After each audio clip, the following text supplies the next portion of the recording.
How's your week been to start? Week's been good. Week's been great, very productive, very active week. Just Wonderful. when I'm sure you've experienced this. Athletes experience it a lot. They call it in the zone, where you're so laser focused that Oh, yes. It's like flow uh, state, you know. yes, the flow state, where you have a little chance of making mistakes. And Yes, you're so engrossed in the task at hand, you know. It happens with anybody who works, especially entrepreneurs. Well, if they're focused on a task, like nothing else is important. Nothing is going through the mind except the task, you know. And that's where the best work comes out of.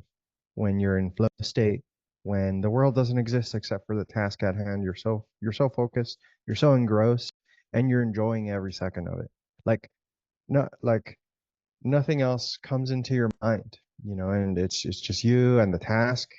And that laser focus is, I think, what like Michael Jordan describes as being in the zone. yes, It's um, where it's where you don't think, you do and act. If you think, you've already lost. That's what Michael Jordan says. yes. Yes, no, absolutely. So, I've been in the full state all week where it's just task after task, knocking out, knocking out. I'm like, I'm enjoying this where, I am speed walking to the printer and That's not just good. stroll and then stop and talk to this person for a second because really I don't have an organized structure of the task I need to complete. Or it's not in there's not an organized structure at those times. Is you sometimes you may not feel or I may not feel reward from completing those particular tasks. So I don't feel the urgency of getting to the next task because I didn't feel rewarded from the last task, right? And Mm. so we did a lot of hiring. I'm doing a lot of recruiting right now for agents in the agency. And so I hired a girl this week and they're recruiting more. And so now I'm like, oh man, I feel like I'm actually moving the needle on Oh, that's great. our It's a good business. feeling. Yes. So that's interesting that you started hiring. You know, what kind of questions? Well, what does your hiring process look like? I know I have a specific, you know, thing that I do, and you know, I usually do a two call, you know, for when I'm hiring an appointment setter, or a sales guy or girl. But you know, do you have a specific process you go through? Yeah. So, for agency, especially life insurance, it's a little bit different because you do want that. I think the personability is super important because these people put their finance in your hands and it's commission-based job, and things like that. So the trust, there's a dependability on trust, right? Mm. So I make personally right now, I am making the initial contact calls. I don't have, I can get a service where I have them make the initial contact calls, but I also want agent I trust and I want the agents that I bring on to trust me. So I want to establish that relationship in the beginning. So I have a list of already licensed agents that one of the firms that I work with gave Hmm. me. And so I'm calling those, I can filter it by years. Right now I'm filtering about you've had your license for 3 years. You don't have any license for 12 years, you're probably locked in where you are. You think you know it all. You probably don't want to go anywhere, right? Yeah. Then you have your license for 3 years. You've had experience in the agent in the life insurance market enough to know this stuff is not easy, but also not enough experience where you feel like you can do it all yourself, right? So I call those people, set up, tell them just do the pitch, right? Yeah, see if they're interested in learning more about the opportunity. Then I set up a Zoom call. And once I set that Zoom call, then we sit down. I highlight the good things and to go through the opportunity with them. And then from there, I then discuss it with our trainer, see how they feel about it. If she feels like Symphony feels like she needs to get them on a call, then she'll do so. A lot of times after that is where we make our decision, based on how I felt about the interaction And again, they're 1099, right? So Hmm. we want quality is important, but we also want some bodies. I'm not going to sit here and act like we don't Hmm. just want, we do want people because we're short on agents right now, Yeah, right? that's how the company grows, right? Hiring agents that, do work on behalf of your agency. Right. And yeah, we might not force you to work, I said, because you're 1099, so we can't force you to work. So you know the 80-20 rule. 80% of the agents it does 20% of the business. 20% of the agents that you have does 80% of the business. So Yeah. with Do that, you do you hire do you fire fast if they're not performing? if they're not performing, because they're 1099 and you can just I don't have to fire you. The insurance company gonna snatch your contract. Right. They're gonna Oh, the insurance company will axe you. yeah, the That's insurance the right way to use axe. right. So the insurance company will eventually snatch the contract from you Okay. if you're not writing business with them. Now you can come back to our company, but I'll tell you, in that sense, I refuse to work with you because I'm If already not failed hiring once. you, if that Oh. makes sense. I'm not really necessarily hiring you. It's we're agreeing to go into a partnership. I will assist you if you bring your business under my agency, right? Because we make a certain override on the business, right? So if you bring that business onto my agency and we're making money off, well, then I'll give you training. I'll do all the paperwork. I'll assist you in all the back end, back Hmm. office stuff.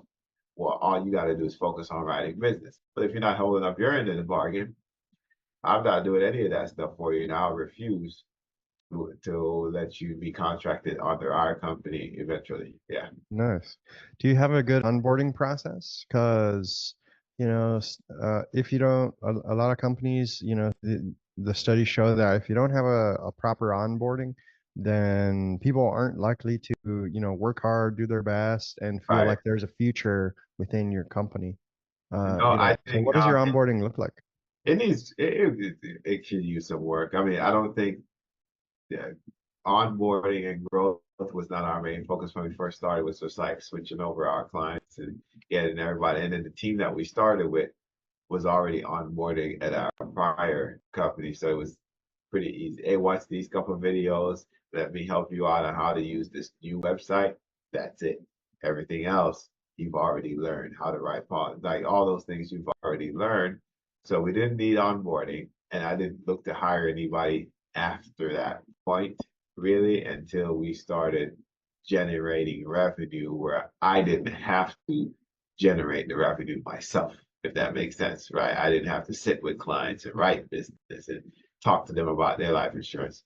So, I wish I did do that. I wish I had just focused on recruiting in the beginning because I would never have found myself in a position now where I have to do two things at once and wear two hats. Right. Yeah. I You wish had I had to, speak with clients and do the training, onboarding, hiring, etc. right. So if I had focused on hiring when we didn't have people in the beginning and let Symphony do all the writing of the business and things like that, then Hmm. I would have got more agents, built her team, they would have been with her and it would just been a whole smoother process. But I didn't have a mentor when I started. I didn't have someone that, I was basically learning all this myself. I didn't have anyone that already had an agency or anything like that that was willing Hmm. to help me at least. And now you have mentors and people that you can seek their advice on to grow your agency, huh? Right, right, exactly. So, Yeah. this is about It it's so important. It's so important to have trusted advisors. Actually, in Proverbs 11:14 in the Bible, it says, "Where there is no guidance, a people falls, but in abundance of counselors there is safety." So it yes, emphasizes the importance of surrounding yourself with mentors and trusted advisors. yes, yes. See, Awesome. I prepared that quote beforehand. Yeah. I was like, oh, okay, Richard is coming prepared with questions to these things. I better start preparing like some quotes, some questions. Well, I'm glad it's rubbing off. Well, which leads us good afternoon, good morning to those that are listening to this in the morning. Good evening to those that are listening to this in the evening. Welcome back to another episode 3 of The Foundation with my good friend Jerry Luna and marketing expert. I'm honored, Richard, to be on here with you. And yes, I'm very excited. Very excited for life, for business, for fitness. Just Yes, got back health. on Yes, a fitness journey, and seeing us grow is what I'm all about. I love growing. I love working, and can't wait to see where our success takes us. awesome. Yes, can't wait, man. I've been watching you for a while, so we've been close to each other for seeing each other grow through different stages. So it's just been truly an honor to be, a part of your journey. Um, so with that being said, this week is an exciting week for us. Uh, now, this week we're actually going to be talking about one of your favorite subjects. Before we get into that, I know you asked me, Jerry, so I'm going to ask you anything exciting. What happened for you this week? Oh, let's see. They closed. I mean, just like small life things. They closed my gym down, which was 4 minutes from me, so I had to go gym hunting. And I found a great gym, and now I'm paying double what I was paying. So now I'm even more incentivized to go to the gym because I'm paying so much more. For basically the same service. It's a shame that they closed down my gym, but it just goes to show you people who pay attention, and people who pay more attention. So now that I'm paying much more, I'm way more into going to the gym and doing my Okay. best when I'm there, because not only is it farther away, but it's pricier. So it's just more incentive for me to go harder in the gym and do my best when I'm there. Yeah. uh, it's small stuff like that. um, so as you work out, you kind of want others to work out too, right? Like you want to see others kind of um, pursue their fitness goals. So how's your fitness journey going, Richard? I've been slacking in certain areas, like you just said. When you pay more, you definitely want to see more results for what you're paying for, so you do more. You're And more bought in. yes, and unfortunately, since the move and everything, I actually haven't gotten a gym membership because I wanted to get gym at home just because of where I lived. I just want to go get a gym, the equipment and put it in the garage and do it that way. But honestly, I'm supposed to be on a regimen where I wake up, I go for a little run around the neighborhood, and I do, some burpees. I Oh, think that's they're great. called up downs Well, or something, but they're burpees. called burpees, right? The one where you do a push up, you stand up, you jump, and then Yes, you do it again. yes. So, but I've I wonder why they're called stayed, burpees. I don't know. From my interaction with military and all their people, I was trying to get recruited at one point. We did a lot of burpees. And that's what they called them. There was no other. I don't know. Maybe there was another name Yeah, for ever since I was in like grade school, they'd call it burpees. All right, everybody, we're gonna do burpees. it. It's like, oh damn. Yeah. Oh darn. I mean, Yeah. So fitness, my fitness journey could definitely use a little bit of a push. Not gonna lie there. Now, these allergies, so forgive me if I sound stuffy, but these allergies have been whooping my tail. wow, no, And, you sound wonderful. and everyone, thank you. Everyone has been kind of sick in the house too. Not just Well, allergies, you have but a big family, so if one person gets it, it's gonna pass to almost everybody in the house, I bet. right, yeah. And I was like, listen, I'm staying away from everybody. So I haven't gotten what they got. Praise the Lord. Have not gotten what they got. But my allergies have been kicking every time I go outside. Like I was fine just about 20 minutes ago, just a little walk from the garage into the building and up to my office. I'm back to being, stuffy nose for a little bit. So Hmm. but I'm making it work. The older I get, I didn't struggle with allergies. The older I get, I find new Well, problems. 'cause Like, your immune system is failing. yeah, So I never had allergies before. This is my first year, which is crazy. yeah. Awesome. So something in the this air. week here, Jerry, what we're going to talk about, we got a good one for us, is uh basically webinars.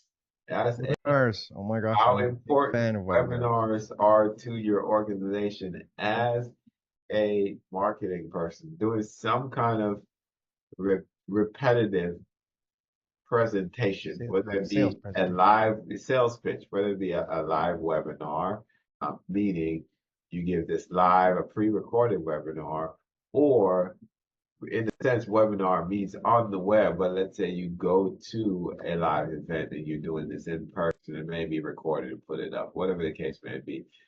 We just got some thoughts on that. So I know this is something near and dear to you. How Yes. important is webinars to your organization? Okay. Well, to my clients, it's very important. So, webinars, so the etymology, it's like a seminar, but on the web, right? So they call it a webinar. And there's two types of webinars. There's the informational webinars. I've seen people, call their info dump a webinar, but that's not what a webinar is. A webinar is going to sell, your product or service. And webinars are one of the best ways to sell your product or service. But like the thing about webinars is, it depends on what you're offering and it depends on your price point.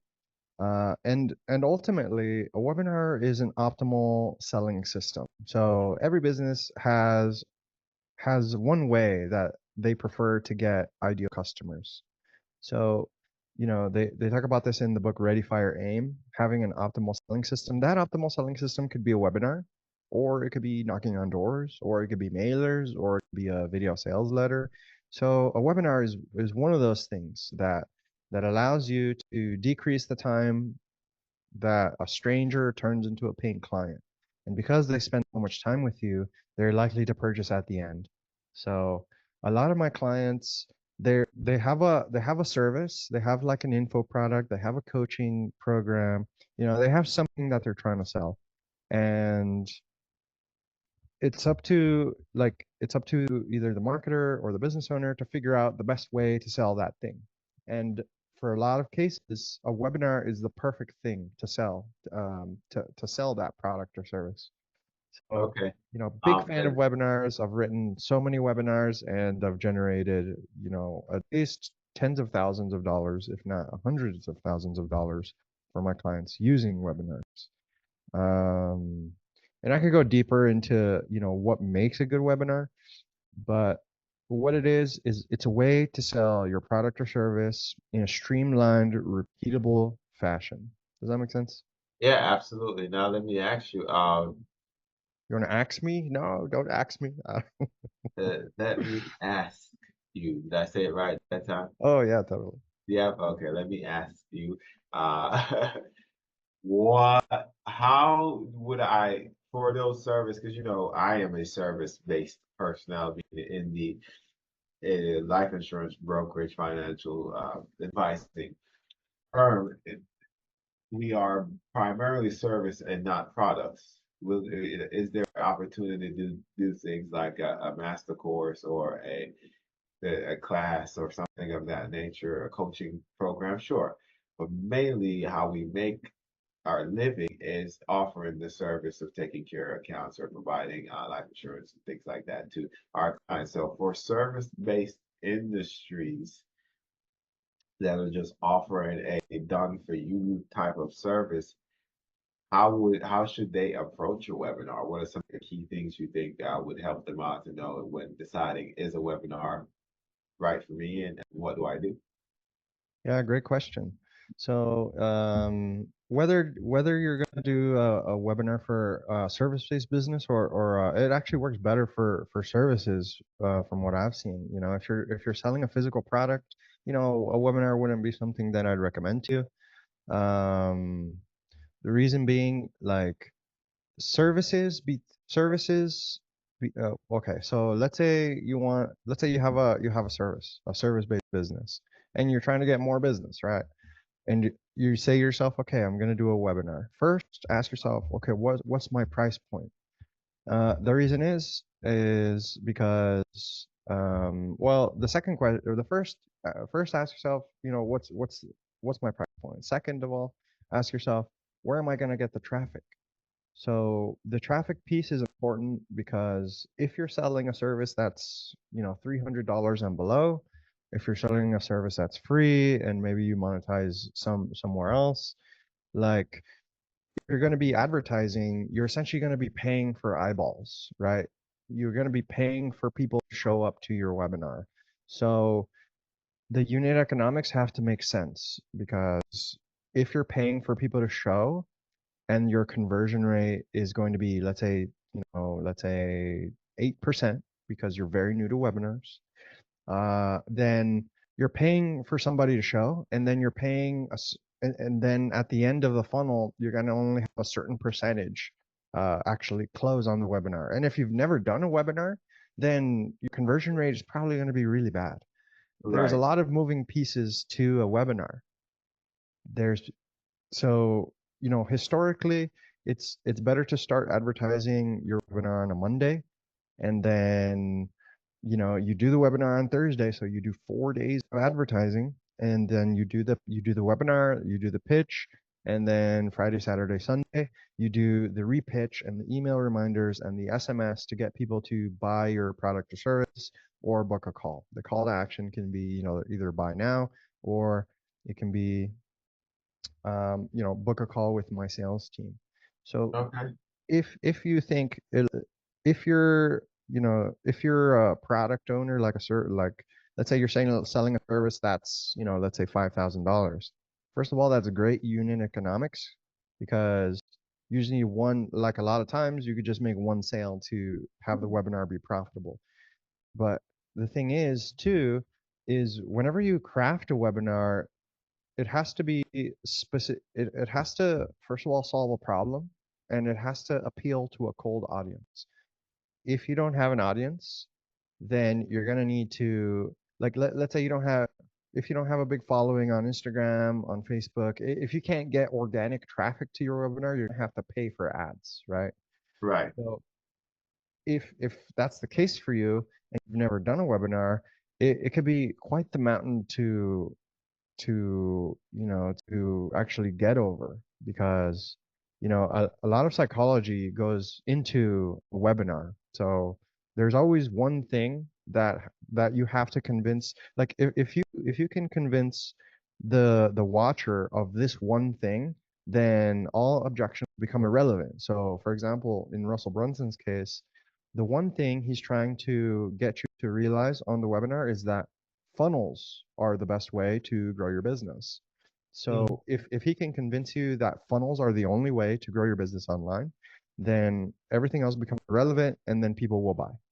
But Now, so sticking there's right, always the one thing on the webinar. Does that make sense? yes, it does. So sticking right there, you said something that piqued my interest. The organic traffic.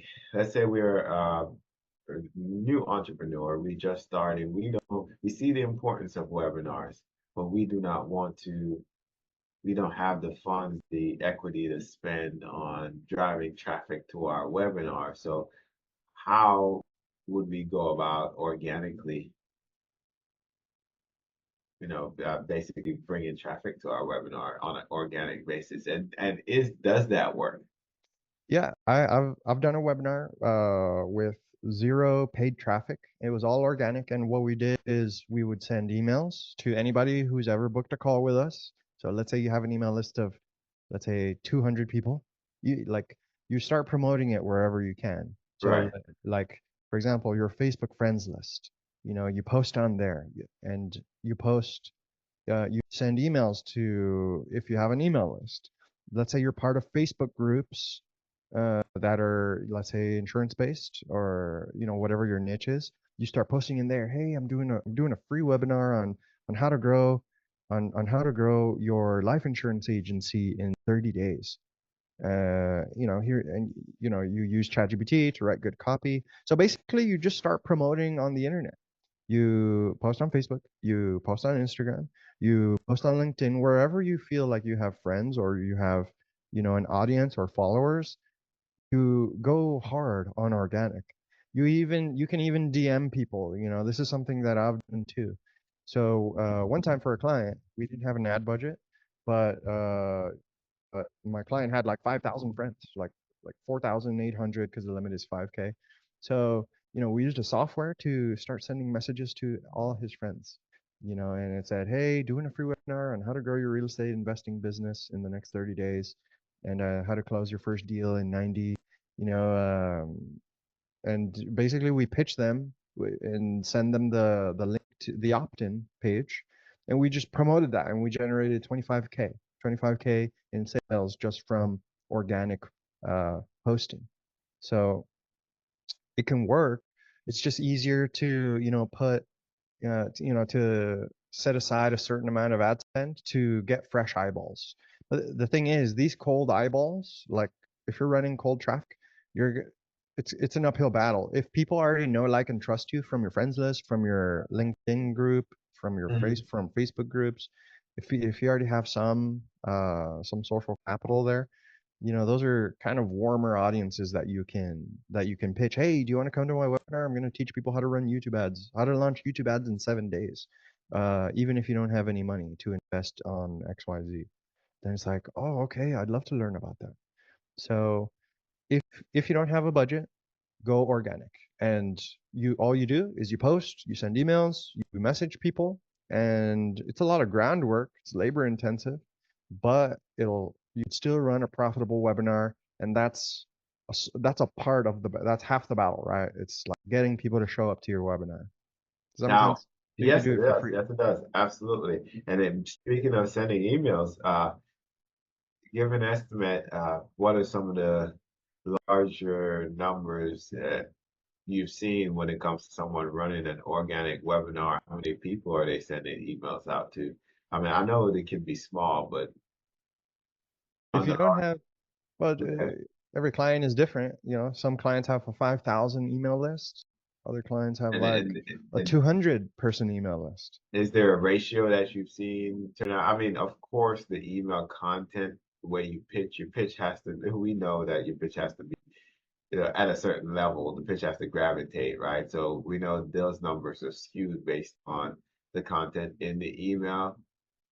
But is there an expectation like, hey, if I send out 5,000 emails, there's going to be a few people. There might be 10 people that show up, and maybe there's only two people that show up. Is there an expectation? Yeah, everything has a KPI. So Right. let's say you're sending emails.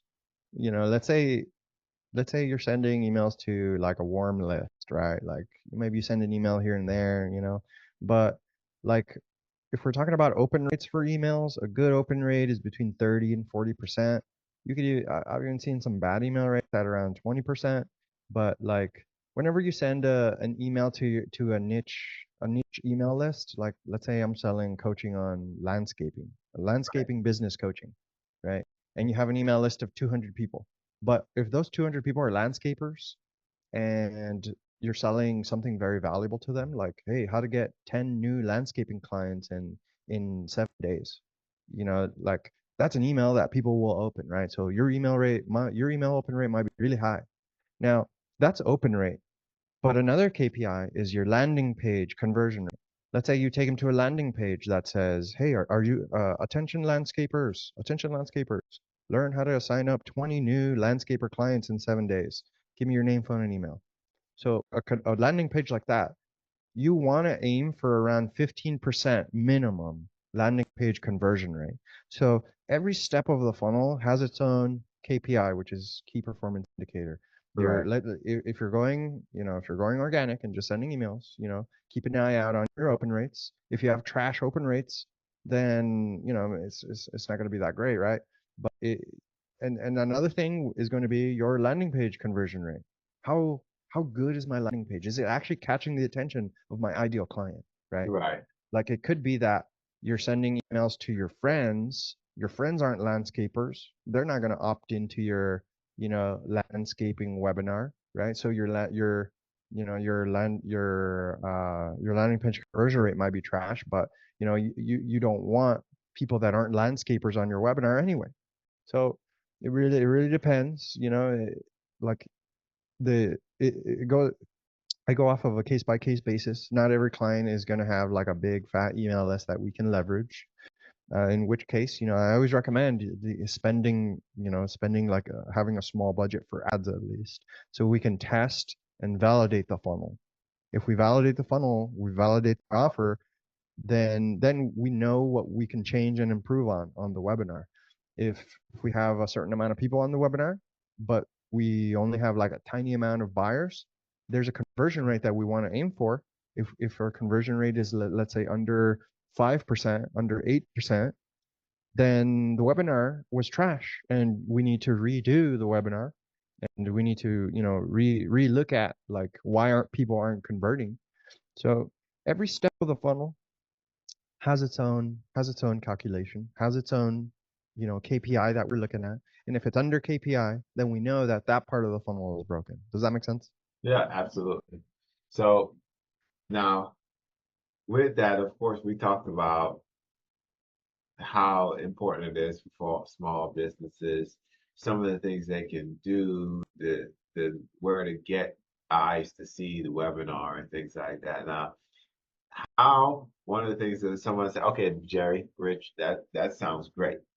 All right, that sounds great. Sounds like I need to do a webinar, but I got so much going on. I got so many things going on. I got to go do this job and that job. Now, how can a small business owner or entrepreneur who's starting out incorporate webinar into their marketing strategy without kind of feeling overwhelmed? Mm. Well, everything is going to cost you. It's either going to cost you time or it's going to cost you money. If you have more money than time, then invest in an expert, somebody that can crank out the webinar, a really good webinar that has a good track record. Or if you have, no money and more time on your hands, then focus on learning how to do a good webinar and what the KPIs should be. So you're going to pay either way. It's just like which currency, bless you, which currency do you prefer, money or time? So you're always going to pay. It's always going to cost you. So it just depends on, it depends on what you have more of, time or money. And then, so would you say that it's okay to use? Do you have to do the webinar yourself? You don't have to, but imagine finding another industry expert that's gonna like no one's gonna sell better than you. It's your product. No, it's your product. It's or it's your service. It's your business. No one has more conviction than you, right? About Right. selling your product or service. So, it is better if you do it. Not only is it going to be better for your business, but it's going to be better for your speaking ability. It's going to be better for your sales ability. Being able to sell one to many is a very high leverage skill, and if you can master it, you're going to do very well. Okay. And then Awesome. crafting the webinar, like creating the webinar itself is a mountain to conquer as well, right? And if you have no experience, you're going to end up in a lot of pain, right? Because there's a mountain of things you have to learn, right? Like how to do, like as an example, how to do travel closes, how to structure the three secrets. What are some internal beliefs that have to be broken in order for them to buy? What are some external beliefs? So, for example, an Would you internal say belief is like, let's say it's a webinar about weight loss. It's like an internal belief is, and this is a webinar I did recently. A client is selling hypnosis coaching, how to lose weight using hypnosis. So the big idea, every webinar has one big idea. The big idea is that hypnosis is the best way to lose weight. That's the vehicle. So, Russell Brunson's webinars are about funnels. His big right? idea are funnels are the best way to grow your business. And my client is hypnosis is the best way to lose weight, right? And then an internal belief is I can't do it. Something related to me, you know. I have never been able. I have always been fat. I have always, I've tried everything. Nothing works for me. That's an internal belief. So Right. every webinar has to have a vehicle, which is the big idea, which is either hypnosis or life insurance or funnels. That every webinar has to have one big idea, Right. and then the beliefs that are broken are internal. I can't do it, and external. I can't succeed with weight loss with hypnosis because other people, oh, my family will stop me. Oh, you know, like, oh, my my parents love giving me tamales and I can't say no to my family. Oh, I cook for my family. I could never lose weight using hypnosis because of an external thing. Does that make sense? That does make sense. Yeah. So there's the when building the webinar, we have to basically address certain conditions, certain problems, and we have to speak directly to those questions or those beliefs that we do have. So the internal belief, we have to address that. So that question get answered. We have to address the external belief as well. So no, that does make a lot of sense. It's basically a sales objection. What objection are they going to have that's going to stop them from buying? That's what the webinar is addressing. The webinar, first of all, paints the picture of the vehicle is the best way to get XYZ result. And I'm about to break the beliefs that'll stop you from buying my offer when I start the pitch. And so Right. that's why they go through limiting beliefs of internal limiting beliefs. I can do it. External limiting beliefs. I can't do this because of other people, right? And your job on the webinar is to break those beliefs so that by the time you pitch, you've cleared the path. And if you've done a good job, they're not going to believe any of their limiting beliefs. And the only answer for them is when you pitch is yes, I'm going to buy this thing. Yeah, absolutely. Now, from a faith-based perspective, how do you see webinars as serving others and bringing value to others while growing your business? Oh, great question. You're doing God's work here. You're breaking down their limiting beliefs. They don't believe in themselves. They don't believe they can do it. It's Right. your job to instill the faith that yes, you can lose weight. Yes, you can't blame, your the external things, that are trying to bring you down, that are making you not believe in yourself, you know.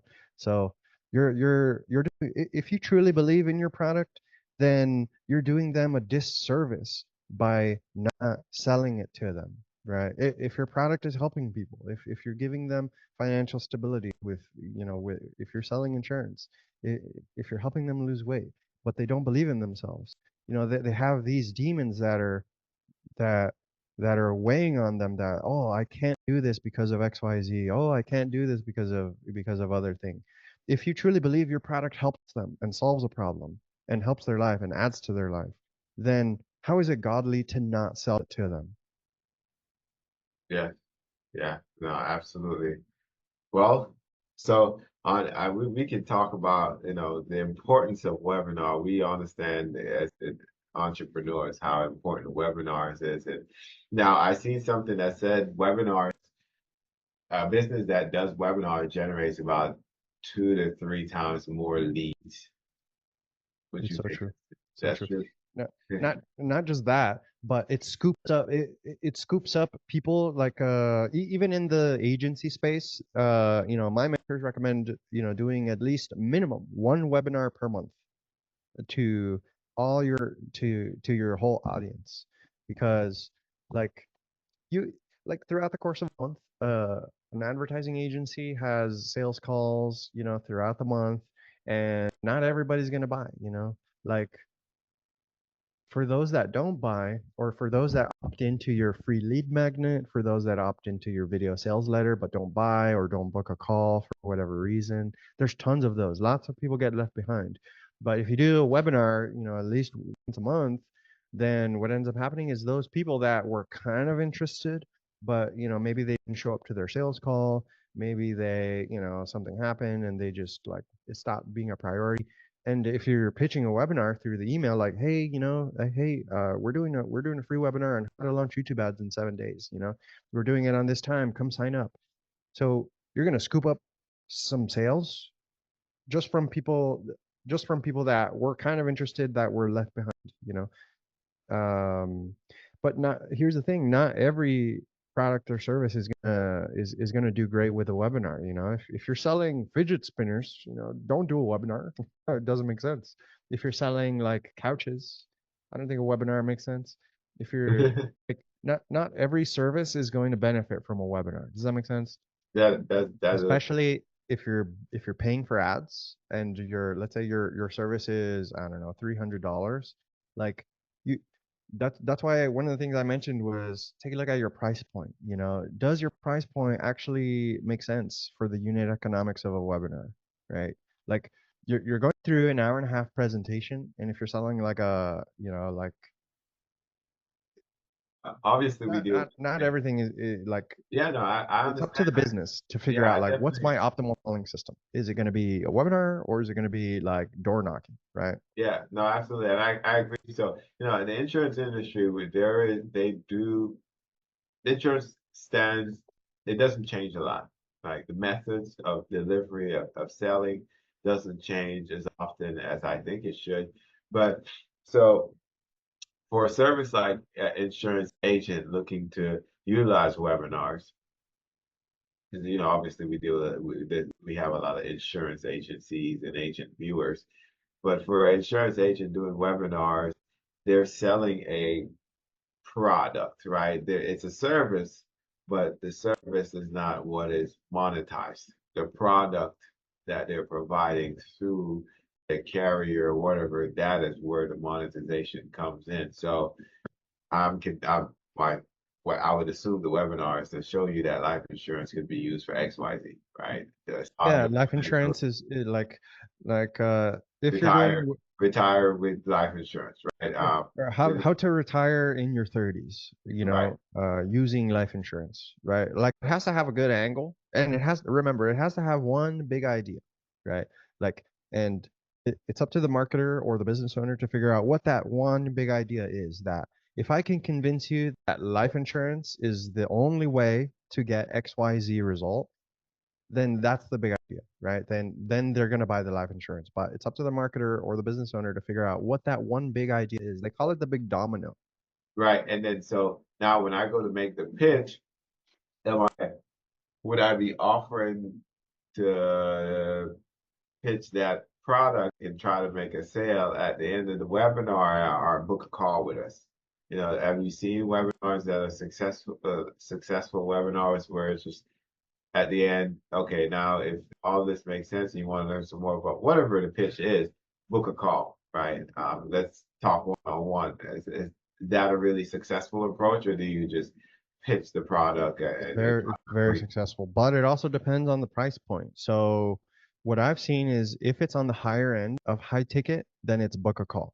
High, like when I say high ticket, I mean if you're selling a product that's at least upwards of $2,000 and above. If you're selling it between like 300 and 2,000, that's considered, well, between 300 and 1,000, it's considered, uh, I'll say under 1,000 is low ticket. right, Between like $7 and $1,000, it's kind of low ticket.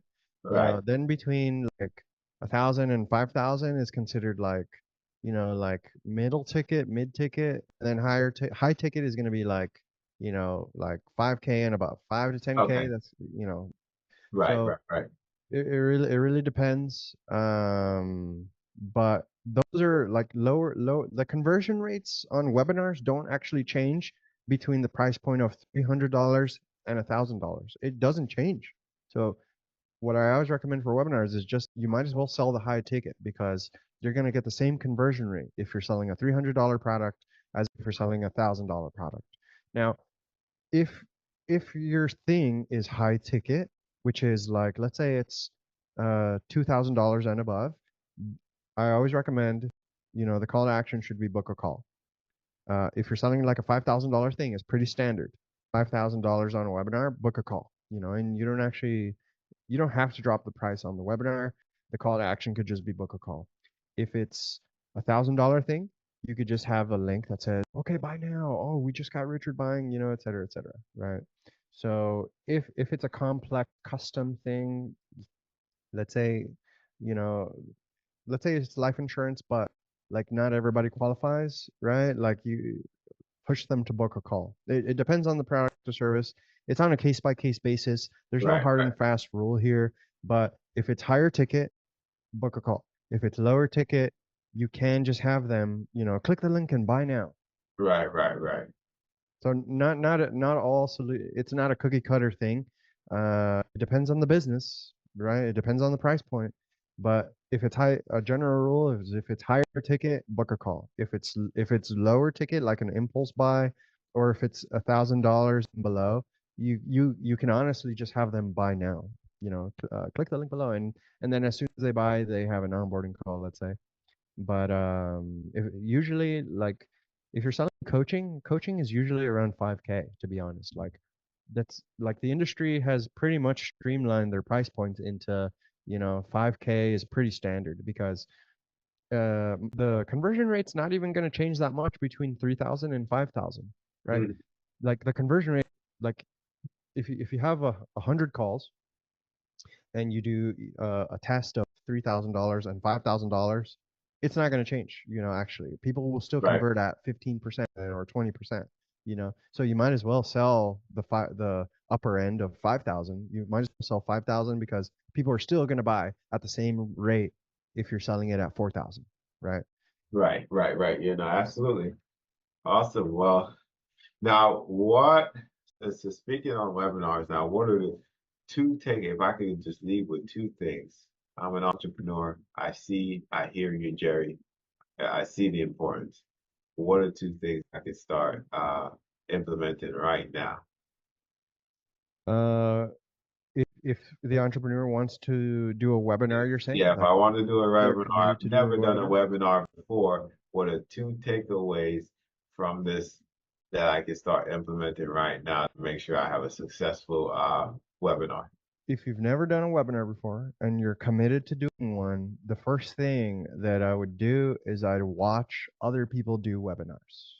So whenever I bring on a client that, I'm going to be doing a webinar for and they're going to be pitching, I, I send them homework. I'm like, okay, I want you to listen to this 2-hour webinar that Russell Brunson did and pay attention to when he does this, when he does that, pay attention to what he says in between, pay Now, attention would to you his transition. recommend them to listen to or watch webinars specifically tailored to their field? Yeah, Uh, and I always try and do that. I'm like, okay, well, I want you to listen to these two webinars. One is by Lady Boss. She sells a fitness offer. Since you're selling weight loss, you go ahead and listen to it and see what kind of things, appeal to you. And so I send them webinars that have converted in the past. So successful webinars. Oh, listen to the webinar. It's generated like $1 million in sales for this. Okay. And it's about fitness. It's about weight loss. And so it's perfect. It's better to send them niche specific webinars for them to learn from. But if none exist, because like let's say there's no hypnosis webinar in existence, so in that case, I'm still sending them converting webinars, maybe about weight loss and about, just business, let's say. So I always send them Russell Brunson's because he's kind of like the king of webinars. I like to, you know, even recommend books by Jason Fladlien. He's the king of webinars too. He's amazing. So his book is called One to Many, and it's about selling through webinars. But I always have them watch a webinar that has been successful, and I always recommend one to many. So that way they could have a good baseline of what a good webinar looks like. yeah, You're doing all right with those allergies, man? yeah, I'm making it. I am making it. I actually have another meeting coming up here that I'm just gonna have to run and blow the nose and get everything Yeah. cleared out. It's just turn off the camera and then do it off camera. You know what I mean? Yeah. That's what I do on sales calls. If I have to sneeze or if my dog is acting up, And like this I'll one is mute in myself person. for 2 seconds and I'll tell my dog, "Oh, be quiet," "Oh, I'm busy." Yeah. Unfortunately, this one is in person, so I can't I can't do that. So I have to sneak away in the bathroom. But it's a partner in the firm that we've been talking to. So we're on a more personal level, so it shouldn't be too bad. Oh, that's cool. Um, awesome, Jerry. Well, we've definitely had some great things, a lot to say about webinars. If you guys feel that this has been helpful, definitely let us know. Let us know your thoughts, questions, Drop a comments. comment. You can drop a comment and just let us know because I feel like we do need to speak on the subject a little bit more. I'm sure there's more to talk about. So drop a comment and let us know what you think. Yeah, also, make sure to drop some ideas about what you guys want us to talk about too. Yes, yes, please. That we definitely we're here to help you guys and provide information and an insight anywhere we can, and just agitating questions as well. Also, this is helpful for us. And was it helpful for you, Richard? Absolutely, Going off on webinars. this has been very helpful for me because I'm actually the reason why I wanted to talk about this too. I'm actually developing another webinar for our industry, and that there.